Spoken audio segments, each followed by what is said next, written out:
السلام عليكم ورحمة الله بسم الله والحمد لله والصلاة والسلام على رسول الله وعلى آله وصحبه ومن والاه ربي شرح لي صدري ويسر لي أمري واحلل عقدة من لساني يفقه قولي. Chers frères et sœurs, aujourd'hui avec l'aide d'Allah Tabarak wa Ta'ala, on va parler de l'harcèlement scolaire. L'harcèlement scolaire, un sujet très très très très important. Malheureusement, ces dernières années, surtout avec les réseaux sociaux, ce fléau d'harcèlement scolaire a pris une grande ampleur. Et ce qui fait vraiment mal au cœur, c'est qu'il y a beaucoup de parents qui ont négligé leurs enfants, qui n'échangent pas avec eux, qui ne leur accordent pas assez leurs droits. Le souci qui se pose de plus en plus, c'est que de nombreux enfants se retrouvent harcelés à l'école, menacés, rackettés. Ça peut être un harcèlement physique, moral, sexuel, ou bien une appropriation de leurs biens. Oui, on va racketter leur argent. Ils vont être menacés.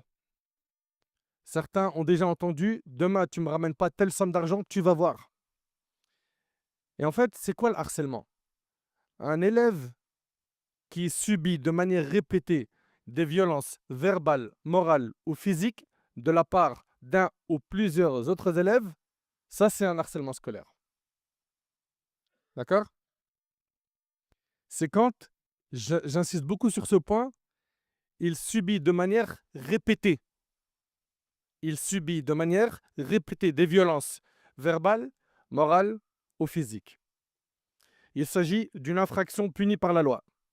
Aujourd'hui, beaucoup de parents récupèrent leurs enfants à l'école et les échanges avec eux vont être vraiment très limités. Beaucoup de parents n'ont pas pris l'habitude de parler avec leurs enfants. Et ça, je vais insister énormément dessus. Il faut parler avec les enfants. Il faut que ça se fasse de manière naturelle et que l'enfant prend l'habitude de vider son cœur lorsqu'il parle avec son père ou avec sa mère. Un enfant peut souffrir à cause de l'harcèlement. Il peut être harcelé, il peut être, écoutez bien, harceleur, et il peut être également les deux, harcelé et harceleur. Ce qui est malheureux, et je répète ce point, c'est qu'énormément d'enfants n'ont pas trouvé un canal de communication avec leurs parents pour pouvoir échanger. Il faut qu'on pose des questions à nos enfants. Il faut que l'on sache si nos enfants sont épanouis à l'école ou pas, et tout ça, ça va passer par le dialogue. Donc j'encourage les parents à dialoguer avec l'enfant, dialoguer sérieusement, à l'écouter avec attention et de ne pas prendre à la légère ce que l'enfant dit en disant c'est une chamaillerie d'enfant. Non. Le souci, c'est que parfois on prend à la légère des problèmes en disant c'est rien, c'est des enfants, ils se chamaillent. Et parfois on a un autre extrême, c'est que dès que l'enfant vient avec un petit bobo au doigt, tout de suite on voit un harcèlement quelque part. Il faut adopter un comportement de juste milieu et pour cela il faut du recul, il faut de l'échange, il faut énormément dialoguer avec l'enfant. Là, bi'idhnillah, on va commencer à vous relater quelques témoignages, certains qu'on a reçus, d'autres qui sont visibles jusqu'à maintenant sur le net parce qu'ils ont été médiatisés. Et j'en ai sélectionné trois témoignages pour vous alerter sur ce fléau qui se répand de plus en plus, l'harcèlement scolaire. Premier témoignage, il a énormément fait le tour des réseaux sociaux.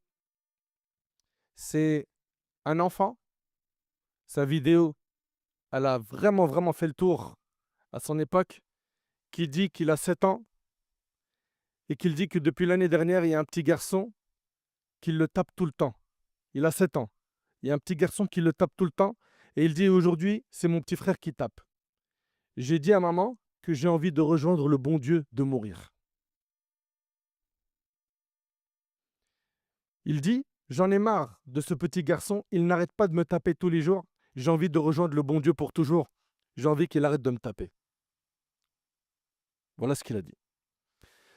Bien évidemment, quand on entend ce type de témoignage, ça nous déchire le cœur.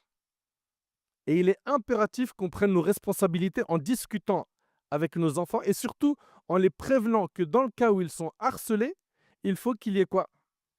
Un échange avec quelqu'un. Ce quelqu'un peut être un surveillant de l'école, la direction, un prof, quelqu'un de la famille, mais il faut qu'il en parle. La solution commence à partir du moment où l'enfant parle. Mais parfois, ils ne parlent pas. Pourquoi? Parce que soit ils ont honte, soit ils ont peur, soit ils ont honte et peur. Pourquoi? Parce qu'ils sont menacés. On leur dit attention, tu dis à quelqu'un, tu vas voir. Et donc, ils préfèrent ne pas en parler. Et hélas, il étouffe en silence. Donc, le fait d'en parler, c'est la première étape pour pouvoir solutionner le problème. Mais ne pas en parler, ça risque de faire empirer la situation. Donc, il faut qu'on crève l'abcès avec nos enfants et qu'on les soulage de ce malaise qui parfois n'est même pas visible. Il n'est même pas visible. L'enfant, il raconte rien, il est cachetier, il ne parle pas, mais les parents généralement détectent qu'il est un peu trop silencieux, nerveux, détectent que l'enfant stresse beaucoup, détectent que l'enfant dort très mal, il a une chute dans ses résultats scolaires. Il faut faire attention à ces signaux. Et quand on a tissé un lien fort avec l'enfant, qui a ce rapport de confiance, et que l'enfant est à l'aise et qu'il a l'habitude, c'est beaucoup plus facile de détecter ce type de problème que lorsqu'on n'échange pas avec lui. Combien de problèmes ont été réglés par le dialogue avec l'enfant? Par le fait que l'enfant a enfin ouvert son cœur. Donc il va falloir impérativement discuter avec les enfants. Deuxièmement, il faut enseigner aux enfants la gravité de l'injustice. On a parlé du dialogue. Là, il faut enseigner aux enfants la gravité du zulm, de l'injustice. Leur dire que ce qui est fait par ces harceleurs, c'est de l'injustice. Et l'injustice est interdite en islam.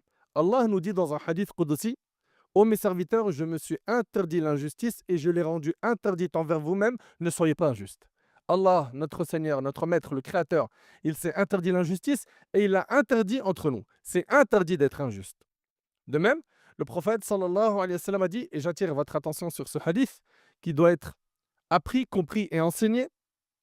Dans cette parole prophétique, le prophète sallallahu alayhi wa sallam a dit, il y a deux choses dont Allah accélère leur châtiment dans ce bas monde. Il y a deux choses dont Allah accélère leur châtiment dans ce bas monde. L'injustice et la rupture des liens de parenté. Le hadith, il est rapporté par l'imam Al-Hakim. Ça veut dire quoi? Ça veut dire qu'il y a deux choses, Allah il accélère leur châtiment dans ce bas monde. Il y a deux choses. Si elles sont faites, la personne paye la facture sur terre par des épreuves avant même de rencontrer Allah. Ça, c'est dans le cas où elle ne s'est pas repentie de ce péché. Un, l'injustice. La personne qui est injuste, tôt ou tard, elle est éprouvée. Un mal la touche. Ça, il faut vraiment comprendre. Et en entendant ce texte du prophète, sallallahu alayhi wa sallam, on devrait avoir peur de tomber dans l'injustice. Pourquoi? Parce que l'injuste, c'est une question de temps. Il payera le prix de son injustice par une épreuve qui va être difficile à supporter parce qu'il a été injuste. C'est pour ça, je parle à mes enfants en leur disant que Allah subhanahu wa ta'ala, notre maître, il vous voit. Il connaît votre situation. Et ceux parmi les enfants qui sont touchés par une injustice, qu'ils sachent qu'Allah subhanahu wa ta'ala fera que cette personne qui a fait du mal paye le prix sur terre. Ça, c'est dans le cas où elle ne s'est pas repentie de son péché. Les harceleurs doivent garder cela en tête, parce que parfois, certains prennent cela à la légère. Comment ça commence? Ça commence par des moqueries. Des moqueries à cause du physique, de l'origine, d'une lacune qu'a l'enfant. Et puis, parfois, c'est des insultes, ou bien des coups, des rabaissements publics, jusqu'à ce qu'on provoque, écoutez attentivement s'il vous plaît, jusqu'à ce qu'on provoque une envie chez certains enfants de suicide. Vous avez bien entendu ce que je viens de dire. Vous avez bien entendu ce que je viens de dire. Je parle bien ici de suicide. Et là, deuxième témoignage. C'est un témoignage que j'ai reçu parce que j'ai fait un appel au témoignage et je demande à Allah subhanahu wa ta'ala de récompenser tous les papas et les mamans qui m'ont écrit. J'ai reçu beaucoup de témoignages et je n'ai pas pu tous les mettre ici dans cette intervention. J'en ai sélectionné quelques-uns et soyez attentifs à ce témoignage. La personne nous dit qu'il s'agit de la nièce de ma sœur, qui se nomme Marie, 15 ans, qui s'est suicidée en 2021. Elle a été retrouvée pendue chez ses parents, dans le sud de la France. Son histoire a été largement relayée par les médias. Elle a été harcelée à l'école et sur les réseaux sociaux, notamment en raison de son physique, de son poids. Elle était énormément sur TikTok, enregistrée. Elle était énormément sur TikTok et ça a été l'effet amplificateur. Ça a empiré sa situation. Les parents ont d'ailleurs lancé une procédure en justice contre ce réseau car il l'a enfermée dans une spirale infernale et fatale, en lui proposant des contenus de plus en plus tristes, puis autour du suicide, puis même pour savoir comment mettre fin à ses jours. Et c'est sur cela que je veux alerter les parents, nous dit cette personne qui témoigne. Je ne pense pas que les parents réalisent comment fonctionnent les réseaux et la puissance de leur algorithme. La puissance de leur algorithme. Vous savez, c'est quoi l'algorithme? C'est en fait tout simplement quand tu rentres, par exemple sur TikTok, et que tu regardes un contenu avec attention, que tu lui donnes beaucoup de temps, TikTok ou un autre réseau détecte que tu es intéressé par ce contenu et il va finir par te le proposer une deuxième fois, puis une troisième fois, puis une quatrième fois, jusqu'à ce que tu verras énormément de fois ce type de contenu que tu as eu l'habitude de voir. Je me souviens, un ami à moi, on m'a dit que TikTok, il y a des choses pas bien, etc. Moi, je suis rentré dedans, je vois que des blagues. En fait, il n'a pas compris qu'en regardant la première blague longtemps, on lui en a proposé une deuxième, puis une troisième, puis une quatrième. Puis lui me dit, il n'y a que des blagues sur TikTok. Pourquoi ils disent qu'il y a des choses néfastes? C'est l'algorithme. Il s'adapte en fonction de ce que tu aimes, de ce que tu vas consommer le plus. Troisième et dernier témoignage, parce que le but, c'est pas simplement de faire des constats, on va bi'idhnillah subhanahu wa ta'ala, parler de comment est-ce qu'on peut prémunir la société, comment est-ce qu'on peut protéger la société. Troisième témoignage, c'est le témoignage de Jonathan qui a été médiatisé. Il dit, donc là, tout ce que je vais dire, c'est ses propos. Il dit que ça a commencé par des brimades, des insultes sur mon poids, sur ma famille. Parce que mon nom de famille est Destin. Donc, c'est ton destin d'être nul, d'être gros. Tout, à chaque fois, des insultes qu'il recevait de cette manière-là. Puis ensuite, ça a été des coups. Les coups en récréation, par exemple. Et moi, j'étais plutôt du genre timide. Je restais toujours dans mon coin. Je baissais les yeux quand quelqu'un me regardait dans les yeux. Je faisais tout pour ne pas attirer l'attention sur moi.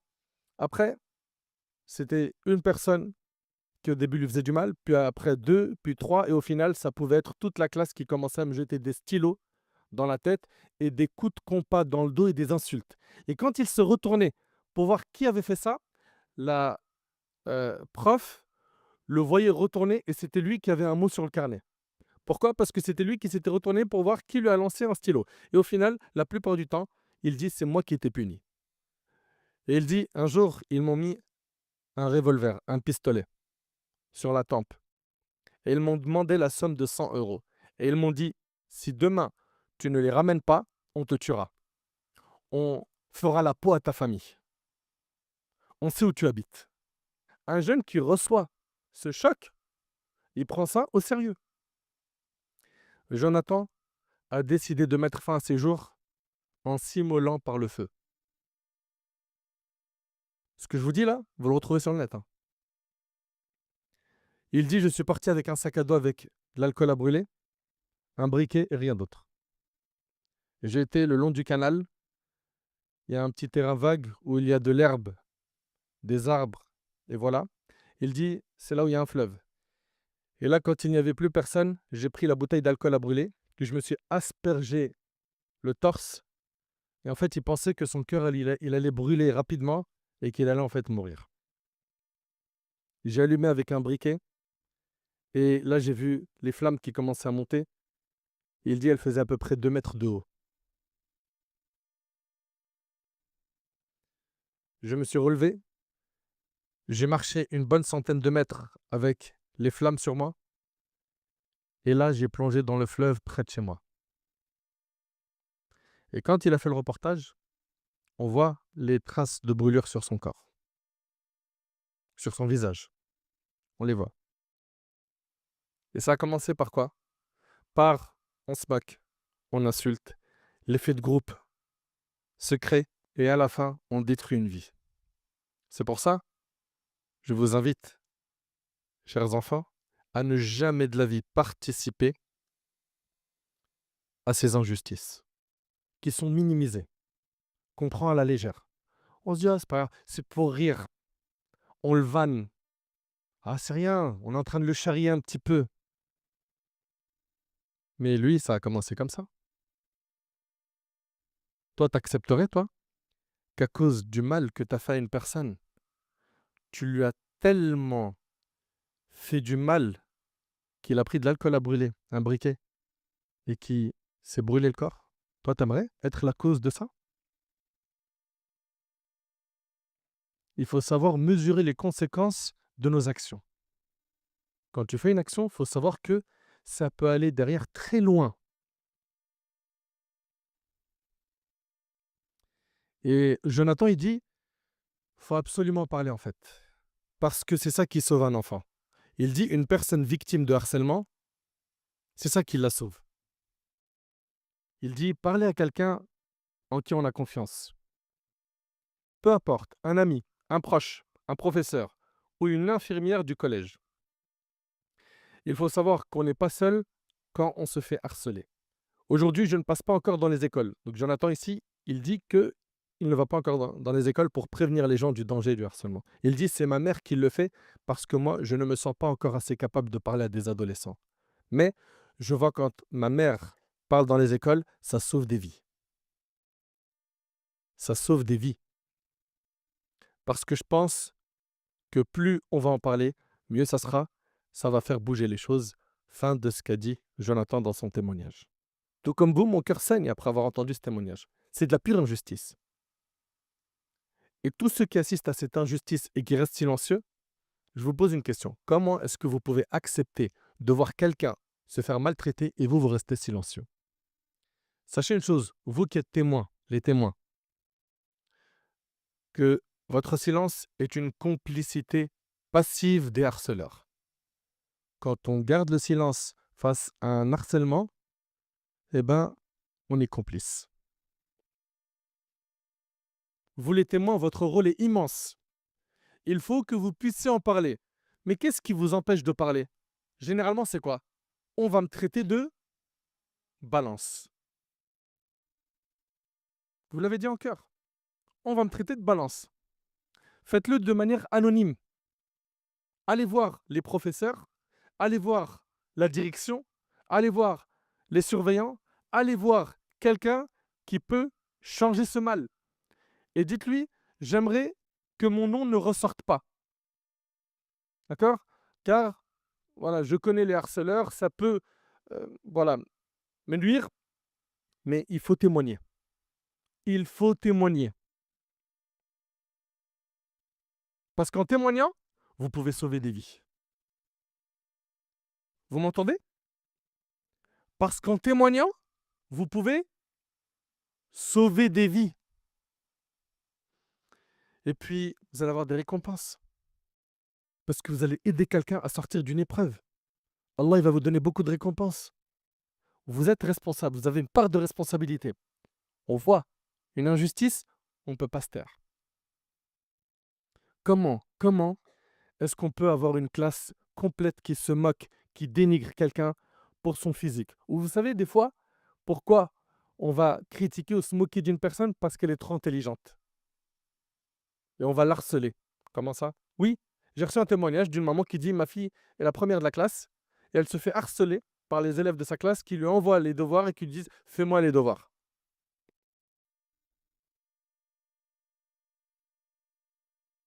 Et puis, on ne la lâche pas sur Snap, sur Insta, sur TikTok et elle subit cette pression.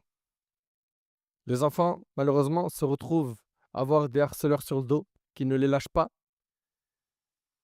Et beaucoup d'enfants harcelés prennent leur mal en patience, ça les ronge de l'intérieur et ils n'en parlent pas.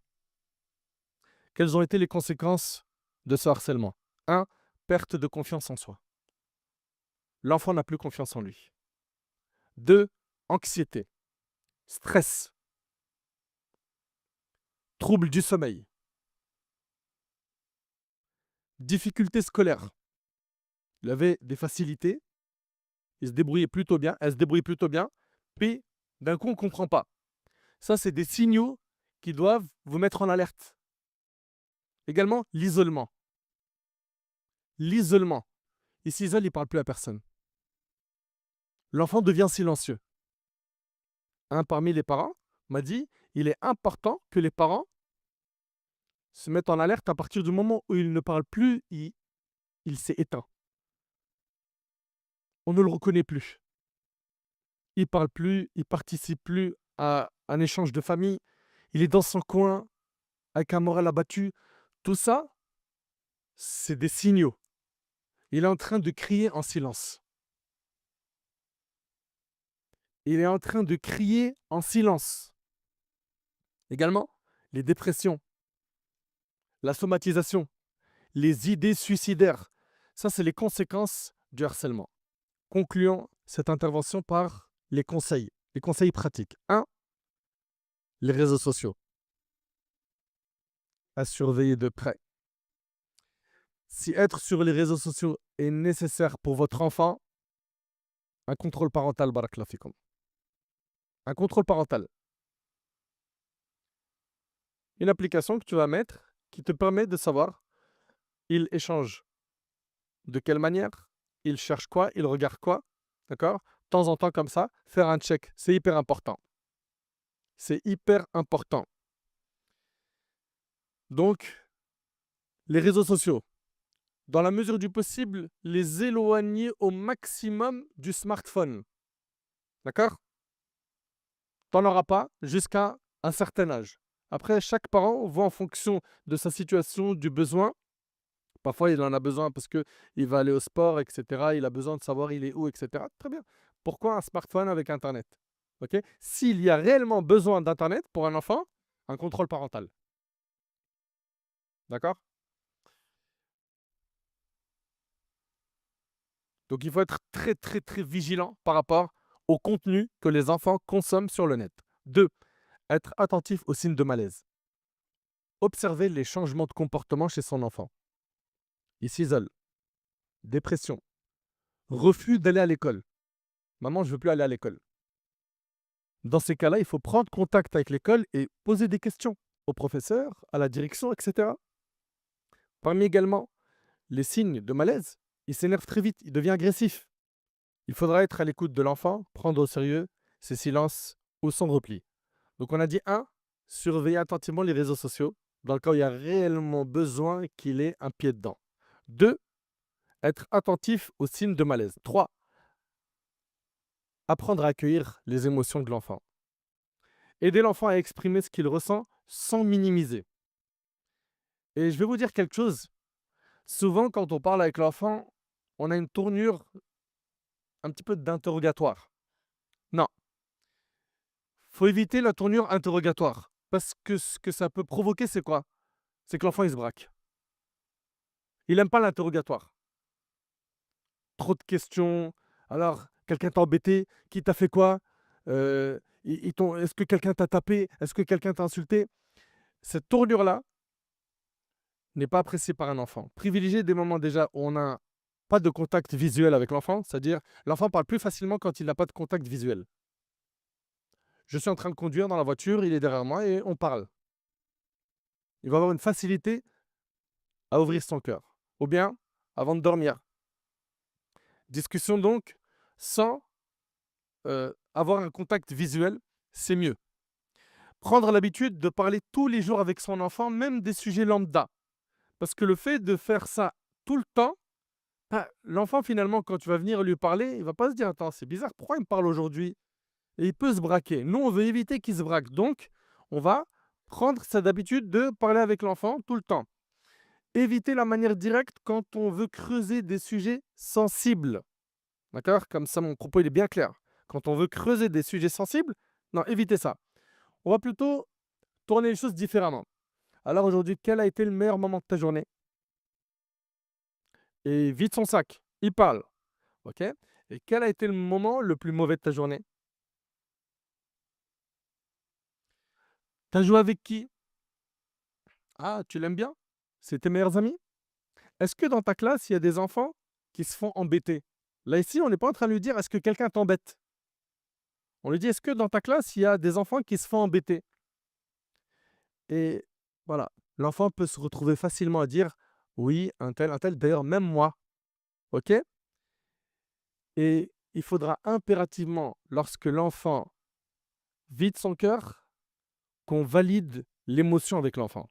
Chers parents, écoutez bien ce point. Valider l'émotion avec l'enfant. Ça veut dire quoi exactement? Ça veut dire que ton enfant, il dit: «On m'a pris mon goûter». D'accord? Très bien. Eh ben, valider l'émotion, ça va être quoi? Je comprends que c'est quelque chose qui t'a embêté. Lui montrer qu'on comprend ce qu'il ressent. Valider cette émotion, c'est un point hyper important dans le dialogue avec notre enfant.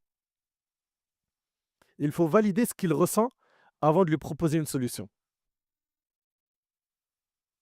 Vous suivez? De même, écouter sans interrompre. C'est-à-dire, il est en train de parler, tu le coupes en chemin, tu lui dis: «Ah, OK, je te fais gagner du temps». Voilà, tu vas casser quelque chose en lui. Il va avoir du mal après à revenir vers toi parce qu'il va dire: «De toute façon, on ne m'écoute pas». Non, laisse-le parler. Écoute-le sans l'interrompre. Pas proposer de solution immédiate afin de lui laisser la parole de manière libre.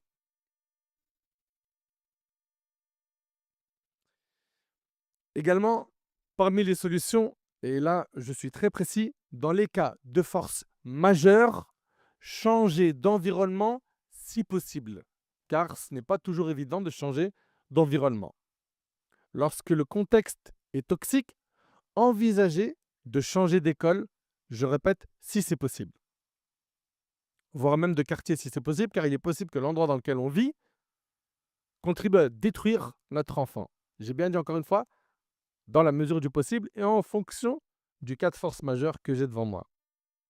L'aider à avoir une bonne fréquentation, l'aider en remplissant son temps par des activités qui vont lui permettre de s'épanouir. Voilà, donc il faut sécuriser le périmètre de notre enfant afin qu'il ait autour de lui de la bienveillance. Aussi, de mobiliser les professeurs, la direction et de demander à l'école dans laquelle mon enfant a subi une injustice, un harcèlement, de demander des sensibilisations à l'école. De demander une sensibilisation à l'école sur ces sujets importants, le harcèlement. Aussi, il faut valoriser l'enfant. Valoriser l'enfant. Il faut dire à vos enfants que vous les aimez. Il faut dire à vos enfants qu'ils sont beaux. Zoomez sur leur qualité. Zoomez sur leur qualité. Proposez des activités avec d'autres groupes d'enfants ou dans des domaines où votre enfant a des facilités, des compétences. Aidez l'enfant à gagner en confiance et à répondre aux moqueries. L'idée n'est pas de surprotéger l'enfant, car ça ne le rend pas plus fort, mais plutôt de l'aider à avoir les bons outils et à se sentir soutenu. Il faut leur apprendre des phrases simples. C'est Allah qui t'a créé comme ça. Et Allah est le sage.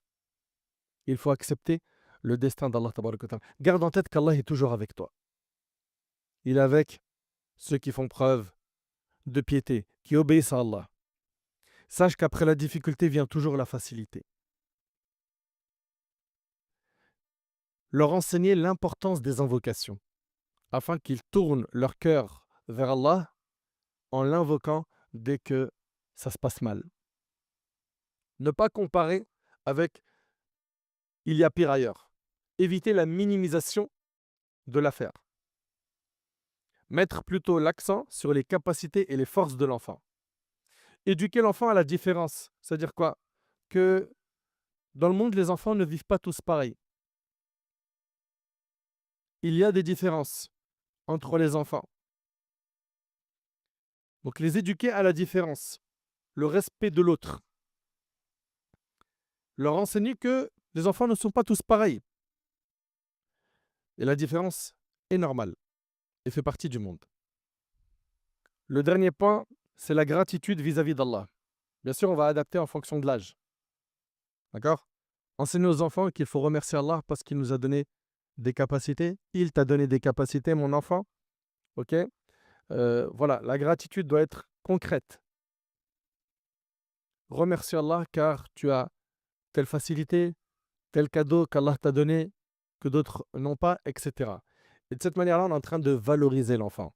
Un message également pour les harceleurs. Les harceleurs, il faut savoir une chose, c'est que les raisons qui poussent un harceleur à harceler sont parfois, écoutez bien s'il vous plaît, un manque d'empathie. Parce qu'en fait, il faut essayer de comprendre ce qui pousse l'harceleur à harceler afin aussi de l'aider à changer. Car bien évidemment, il faut protéger les victimes, mais il faut aussi mettre fin à ces injustices en parlant aux harceleurs. Les raisons qui peuvent pousser à l'harcèlement, à un harceleur d'harceler, les raisons qui peuvent pousser un harceleur à harceler, un, on a dit le manque d'empathie. Deux, le besoin de pouvoir pour exister dans un groupe. Trois, il peut reproduire des souffrances qu'il a lui-même vécues à l'école ou dans sa famille. Aussi, il y a l'influence du groupe, malheureusement. Un enfant harceleur a aussi besoin d'aide. Donc il faut faire le nécessaire pour chercher à comprendre ce qui l'a poussé à faire ça, afin de l'aider à cesser son mal et à se repentir et à changer, à être une meilleure personne. S'il y a des éléments que vous souhaitiez qu'on traite en plus de ce que j'ai dit, mais qui est en lien direct avec le sujet, sous forme, comment dirais-je, d'échange, vous levez la main et